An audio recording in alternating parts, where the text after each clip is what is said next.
ایک دفعہ کا ذکر ہے کہ ایک بادشاہ کے دربار میں ایک اجنبی نوکری کی طلب لیے حاضر ہوا۔ جب اس سے قبیلیت پوچھی گئی تو اس نے کہا کہ میں سیاسی ہوں۔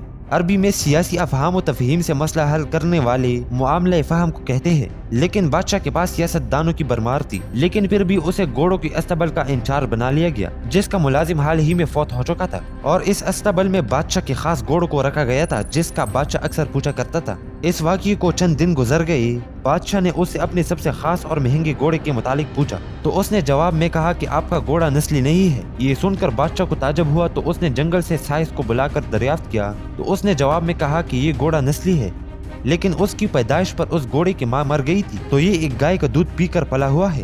بادشاہ حیران رہ گیا اور اس سیاسی کو بلایا اور اس سے پوچھا کہ تم کو کیسے پتہ چلا کہ یہ گھوڑا اصیل نہیں تھا؟ تو اس نے کہا کہ جب یہ گھاس کھاتا ہے تو گائے کی طرح سر نیچے کر کے کھاتا ہے، لیکن ایک گھوڑا گھاس منہ میں لے کر سر اٹھا لیتا ہے اور گھاس کھاتا ہے۔ بادشاہ یہ سن کر اس سیاسی سے بہت متاثر ہوا اور اس کے گھر اناج، گیت، دمبے اور پرندوں کا اعلیٰ گوشت بطور انعام بھجوا دیا۔ اس کے ساتھ ساتھ سیاسی کو ملکہ کے محل میں تعینات کیا گیا۔ چند دن بعد بادشاہ نے سیاسی سے ملکہ کے بارے میں رائے مانگی تو اس نے کہا کہ طور و اطوار تو ملکہ جیسی ہی ہے، لیکن یہ شہزادی نہیں ہے۔ یہ سن کے بادشاہ کے پیروں تلے زمین نکل گئی۔ مجبوراً اپنے غصے کو بادشاہ نے پی لیا اور اپنے ساس کو بلایا گیا اور سارا معاملہ اس کے سامنے رکھ دیا گیا۔ ساس نے کہا کہ یہ سب حقیقت پر مبنی ہے اور کہا تمہارے باپ نے میرے خاوند سے ہماری بیٹی کی پیدائش پر یہی رشتہ مانگ لیا تھا، لیکن ہماری بیٹی 6 ماہ میں ہی فوت ہو گئی تھی، چنانچہ ہم نے تمہاری بادشاہت سے قریبی تعلقات قائم کرنے کے لیے کسی اور کی بچی کو اپنی بیٹی بنا لی۔ یہ سن کر بادشاہ حیران رہ گیا تو بادشاہ نے اس سیاسی سے دوبارہ پوچھ لیا کہ آخر آپ کو کیسے پتہ چلا کہ یہ ایسا معاملہ تھا؟ تو سیاسی نے جواب دیا کہ بادشاہ سلامت ملکہ کے خادموں کے ساتھ سلوک جاہلوں سے بدتر ہے۔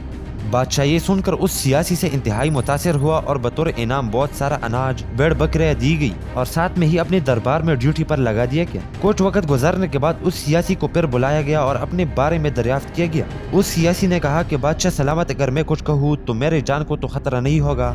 بادشاہ نے جواب دیا بالکل نہیں، میں آپ سے وعدہ کرتا ہوں۔ تو سیاسی نے اچانک کہا کہ بادشاہ سلامت نہ تو تم بادشاہ زادے ہو اور نہ تمہارا چال چلن بادشاہوں والا ہے۔ یہ سن کر بادشاہ کو بہت غصہ آیا، لیکن اس نے جان امان دے چکا تھا۔ بادشاہ سب کو چھوڑ کر سیدھا اپنے والدہ کے محل پہنچا اور اپنی والدہ سے یہ سب پوچھ لیا۔ تو والدہ نے کہا کہ یہ سب سچ ہے، تم ایک چرواہے کے بیٹے ہو، ہمارے اولاد نہیں تھی تو تم کو لے کر پالا۔